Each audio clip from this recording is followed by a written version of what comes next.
Kirsten, the Problem Solving Teacher and Teachers Pay Teachers author. If you like my videos, please remember to like and subscribe and hit that notification bell down below and leave a comment. Today we are going to be talking about the 7 best tips on being productive to help you grow your business. It's no secret, if you've been watching any of my other videos, that productivity has been a huge challenge for me the last few months. I've talked about it time and time again. It's hard to not meet your goals and it makes you feel kind of lousy. But I decided this past December that it was time to get out of my slump and make things happen. Facing your procrastination excuses. So when you are procrastinating, when you are putting things off, when you are having trouble being productive, there are excuses. And excuses generally tend to fall in one of these 4 categories. So it's so much easier to spit out an excuse than doing work. Just last night I put off recording the next batch of YouTube videos because I was so tired. It's funny that being tired never stops me from going on a run, a family trip, or watching TV. Let's take a look at some of the best procrastination excuses. These excuses can be broken down into categories, so I'm going to share those categories with you. How you are feeling. Too tired? Can't concentrate? Not motivated? You just need to wait for some of the right inspiration. Excuses around your perception of time. I have time and I don't need to start yet. It's way in the future. I don't have enough time. I can't focus because this time constraint is just like making me lose my mind. Oh, it's too late to start now. Why should I try? Conditions you set. This is usually when you say that you need to do something else first before you start. You decide that first you'll do this or that, and then you'll start.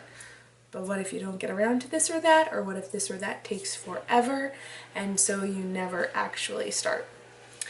Next, environment excuses. The environment is too messy, or you don't have the right equipment. I'll tell you, my environment is too messy right now, but it is not stopping me tonight. So, reading through some of these excuses, you probably came up with the solution to the problem, or just laughed because the excuse was so bad. You're like, why would you let that stop you? Hopefully you identified some of your big excuses that you face, and you'll be ready to face it head on now. So, I have 7 tips on being productive for you. Now that you know some of the most common excuses, we can flip your plans and hopefully your habits to get you started. These are all productivity tips that I've read in many places in the past. Like if you purchase or borrow a book from the library about productivity, chances are you will come across at least one of these tips. So they are no secret, but I want to give you them because they're some of my favorites and they're some of the ones that I'm really trying to implement in my own life right now. It's not easy, but it helps you to think about these as you work towards increasing your productivity. Start by using just 1 or 2 of these tips, and I bet that soon you'll be looking back for more tips so you can make greater gains. So again, try to grab onto 1, maybe 2 that you're really gonna work on using yourself. First, this is the hardest one, but the most important. Change your mindset. So often our mindset gets in the way. We talk about fixed and growth mindsets with our students. We talk about how to overcome all of the challenges that they face, but then we have trouble doing it ourselves. We limit ourselves and we measure ourselves based on others' expectations. We do have to make our own expectations, and we have to live up to our own expectations, not what the other sellers are doing in the TPT world. So live up to your own standards, reach for your own goals. But if you're having trouble being productive, then this can kind of put you in a standstill when you're thinking about reaching your own goals and objectives in your store. I've always had my own goals and expectations, but since I've been in this slump, I've basically been frozen in my tracks. Like I'd be trying to do some work, but I literally couldn't get anything done. So I recently started this book called The Art of Possibility. It's a little bit different from a lot of the other books I've read because it's written by a music teacher and a therapist, and they use examples from their lives and interactions they've had with people who are kind of stuck on different things. So it was a little bit different of a book, but it was a really, really good book. I did the audiobook version. It was an interesting read because they literally, as the music teacher, literally would play pieces of music throughout the book to help demonstrate his points of what he was trying to say. So the professor decided, just that, thinking about how we measure on other people's terms rather than our own, and trying to keep up with other people's expectations rather than our own, this college professor was like, I wonder what would happen if we got rid of grading. What if we got rid of that standard of measurement in the classroom? And so that professor decided to do an experiment. He told the whole class at the beginning of the semester that they would all get A's. But to receive their A, they had to do one thing. They had to write a letter to him about what they had accomplished over the course of the year, who they had become and what they had learned, who they had become, because he wanted it to be more about learning than about achieving the A, because when you're just chasing the A, you're not going to learn the same way as when you are just trying to learn. So he wanted to take that pressure off of grading and have his students write these letters, and he did. And he shared some examples of the letters and what the students were going to be striving for during his course, and it was an interesting idea. The letter kind of forced them to be open to the idea and to participate. But all of this was looking for opportunity for growth rather than if we measure up. And we often look to see if we're measuring up rather than thinking about if we've grown. And I often try to flip to that mindset, but it's really difficult. There's been a lot of times where I've said, but when I compare what I'm doing now to what I did last year, it improved this much, or I've done this much better. And I'm trying to look for that growth, even if I didn't exactly reach my goal. But it's difficult. If we are growing, then we will reap the benefits. It's good to be challenged and face those challenges with possibility rather than worry about if we do it right, because we will not always do it right. We won't. All right.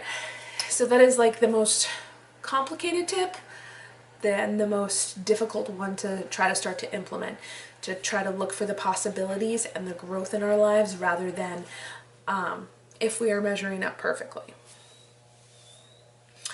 All right, the second tip is to start with the hardest thing. Starting with the hardest task first. If you start with easier tasks, I know a lot of people like to do this. They're like, yeah, I'm just going to check off these really simple, easy things and get them done, and then I'll do the hard thing. But if you never start the hard thing, how are you ever going to get it done? It's really easy to make those easy tasks take a long time and not leave yourself time to do the more difficult or less desired task. The best way to get the biggest, most complicated task done is by doing it first. Imagine how motivated you will feel to tackle all those little tasks if the big task is done, if it's accomplished, if it's a priority. So make it the priority, do it first. It's a smart move. Number 3, stop multitasking. Research has shown that multitasking doesn't really exist. We like to think it does. We like to think that we can do more at a time than we can. Usually multitasking means that one of the tasks isn't getting done well. Your brain can't think about too many things at one time. You'll be more productive if you focus on one task at a time and then do the other task next. You'll probably finish both the tasks faster because you'll be focusing on one thing. You'll do one quickly and then the other quickly rather than drawing them both out. Don't fool yourself with multitasking. So this has been an issue for me for the last few months. I have been trying so hard to keep up with all of the things that I've been trying to do, and they haven't been getting done, so I've been leaving them open. I was like, oh, I'll work on it a little bit tomorrow. when I'm supposed to be doing this other thing. And then I'll be trying to do these two things and I'll be flipping screens and I'm not getting nearly as much done as I wanted to. I've been trying to keep up with blogging, YouTube, planning, product creation. I set big goals and I wasn't reaching them. Like if you saw the number of windows open on my computer, you would have been like, what is wrong with you? So I probably put myself even further behind by trying to multitask rather than focusing on one thing. So that's one of the things that I am working on changing and avoiding. All right, next, create a work schedule. Schedule time to work on your business. Over the last few years, I've always worked at nap time from 1 to 3, and then I might do a little bit in the evening. But now my kid is older and he doesn't nap. Nap time is no more. And it's taken me a long time to try to like rework my schedule and give myself time to work on my business. And I'm still working on it because I don't want to choose working on my computer over spending time with my kid. So what I'm going to be trying to do is look at each week and look for chunks of time where I can work on my business while my son is occupied with other things, and just trying to get in as much time as I can. But I don't want to choose the computer over my kid. So it's going to be different hours each week. It's not going to be that nice set 1 to 3 that I knew I could count on before. All right, next, time block. So time blocking is slightly different than a work schedule. A work schedule is simply knowing which hours during the week that you're going to work. It's knowing that Monday you're going to work 1 to 3 and Thursday you're going to work 10 to 12, and just having those times set apart. Time blocking is when you know which tasks you are going to be working on at that time. So how will you spend that time? Rather than sitting down and saying, what do I need to do? You already know, hey, I told myself when I looked at my schedule on Sunday, I told myself that on Thursday I was going to be working on my YouTube videos. And so that's what I'm going to do. You don't have to spend any time getting organized and figuring out what you're doing because you already have it set. All right. Each block of time in your life has a plan. That's the nice, concise way to put it. Next, limit distractions. Distractions are everywhere. I know distractions are bad, but they are so nice. It is so nice to be distracted by other things. It's just too tempting to have the TV on or think that you can focus on what you're trying to do while you help your kids with their homework. Think about what your biggest distraction is and limit them. This can mean putting your phone in a different room, turning off the TV, or changing where you are going to sit while you work. Think about your biggest distraction and decide how you are going to limit it. Next, take advantage of small blocks of time. There are a lot of little pockets of time that you can take advantage of. As I sit here writing this, I have 7 minutes. So I write out all of my YouTube episodes before I actually record them. So when I was writing this episode, when I was writing the show notes, I was sitting in the doctor's office waiting for my appointment. I had 7 minutes. 7 minutes of time. So the last few months when I've had a block of time like that, I would pull up my phone and play a game and space out. And it was wonderful. But to the day I wrote this, I chose to try to finish these show notes in those 7 minutes rather than pull out my phone. Small periods of time might seem like you can't do much in them, but you can. The time adds up. It accumulates. This year my son and I are doing the 1,000 Hours Outside Challenge, and I save our hours in 5-minute increments, and I track it on my phone. But the goal is to, by the end of the year, get to 1,000 hours. And in the Facebook group, one of the moms was thinking, she was just like, we're not quite to our hours. And she was like, but I take the recycling out every day with my kid, and it takes us 2 minutes every day and 2 minutes over the course of the year. I think she said it was like 12 hours. She's like, that's 12 hours.